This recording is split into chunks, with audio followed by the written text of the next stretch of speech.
Hello everyone.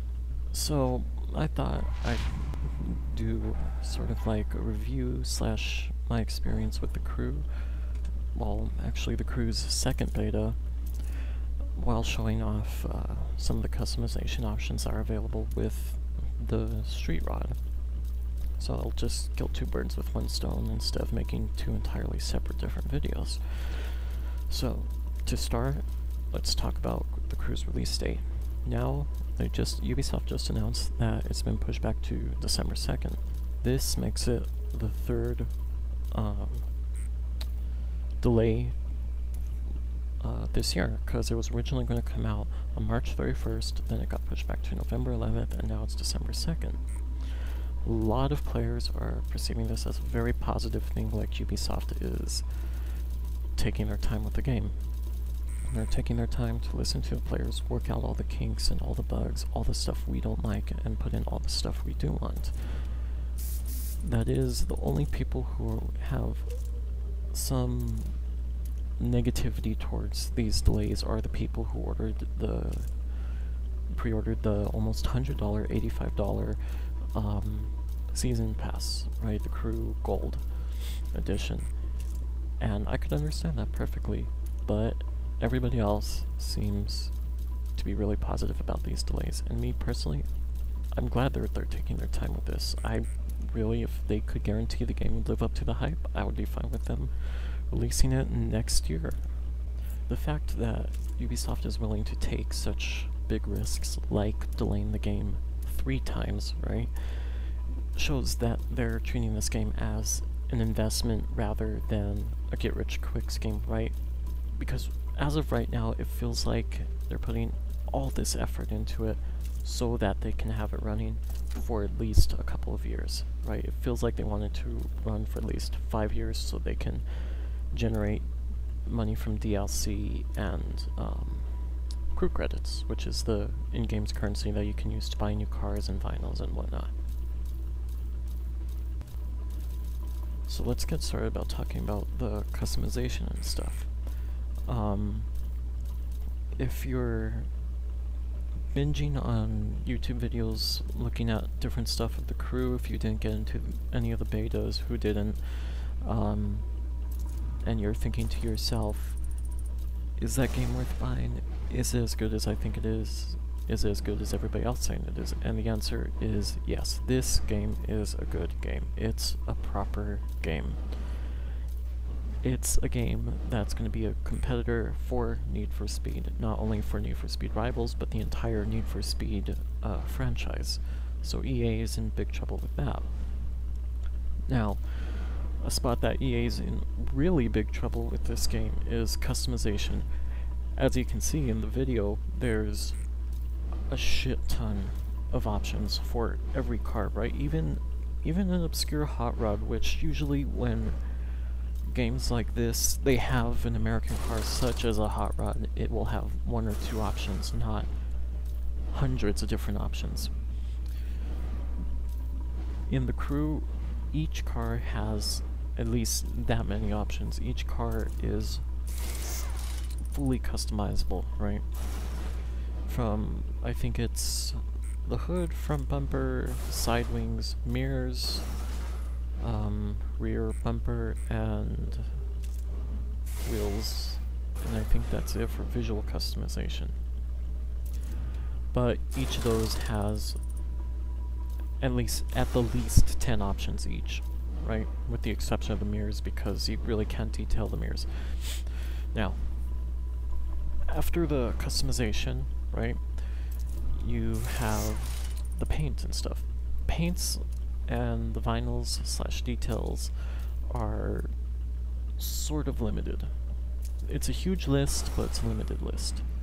You have your basic pearlescent, I think there's matte, I can't remember, and gloss paint.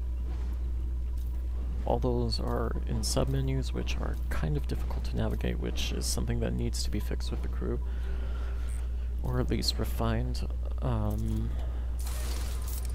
Gosh, what else is there?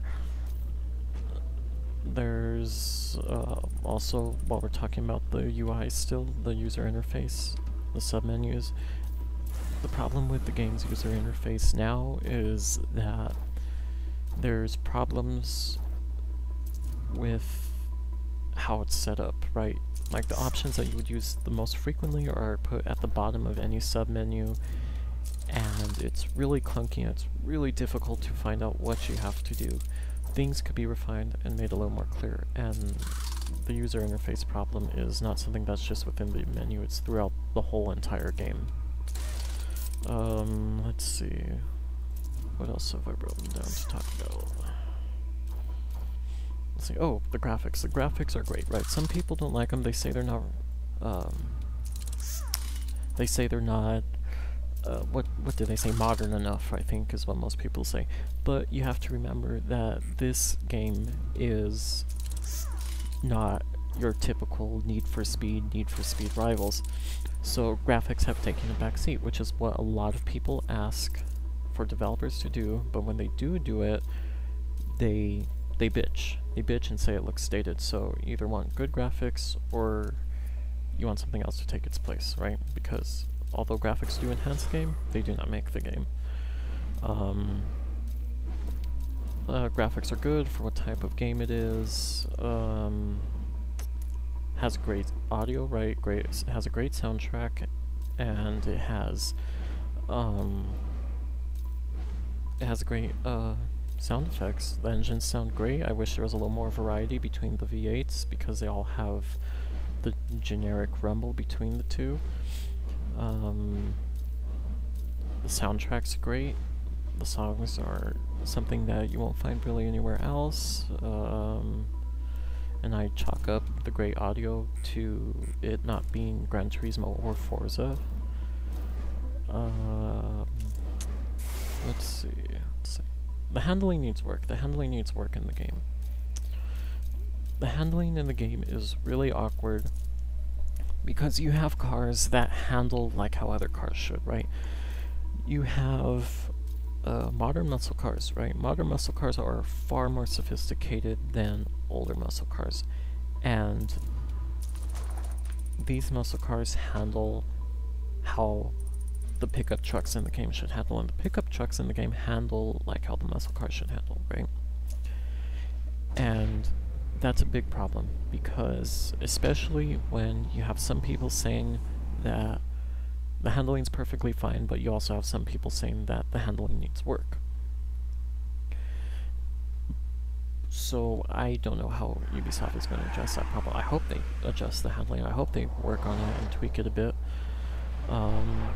Let's see, what else? The AI logic, right? The AI, the cars in the game, that sucks, right? The traffic density, that sucks. It sucks. If you've played Driver San Francisco, right, and you've dealt with that type of traffic AI, I don't know what the hell they call it, traffic populace logic, whatever bullshit they want to put on it. It's exactly like that, because the crew is spawn of Driver San Francisco, uses pretty much the same engine, and there's a couple of the same models inside the game.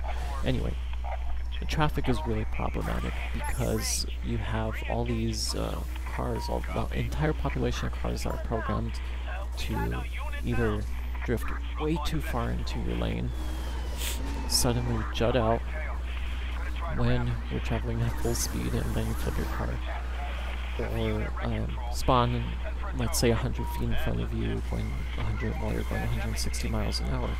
Now that's not a problem, but 100 feet while you're going 160 miles an hour is like half a second. So that's something that needs to be fixed. Also, while we're on the topic of AI, the police have issues too. The police are, you can probably tell by my pause that there's an issue, that I have a big problem with them. The police are too easy to escape from, but if you get busted, or if you crash, let's say you're going to get arrested or busted or whatever they call it in the game, you're going to lose the police chase. Now, the biggest problem with the police is that it's works against you in conjunction with the traffic, right? Because in the crew, when you spawn police or when you initiate a police chase, you're not only going to get police, right? You're also going to get a helicopter. And the helicopter is the hardest thing to escape from, involving all the police units in the game, right? And the only way to really escape it is to take your car flat out, right? Just flat out speed for it. But that becomes a problem because of the aforementioned issues. So, let's see. I'll cover the AI, user interface, handling. Let's see. I know I talk pretty slow usually, so hopefully I was able to talk fast enough that this video won't be too long. Yeah, so I guess that's pretty much it. Personally, would I buy the crew? Yeah, I mean, would I pre-order it? Probably not, no. Would I order the season pass? That I'm not sure about because I would have to see the DLC first. But the crew has the potential to, despite the stuff that I listed, which are things that are most likely going to be fixed in the final release, the crew already has Need for Speed bagged, right? It's not, Need for Speed's not going to be able to compete with it. If somebody gives it a chance, they're going to pick the crew. Flat out, it's a better game. It handles better. It's really cool. Story's kind of generic. The main character, I think his name's Jack or something, is just the most plain, generic, non-impressionable white guy you could ever imagine, right? But given that it still has the potential to be a Need for Speed killer, right? Potentially. It may not be, but given the state that Need for Speed is in now, right? The entire franchise, it may take its place. It may take its place. So, yeah.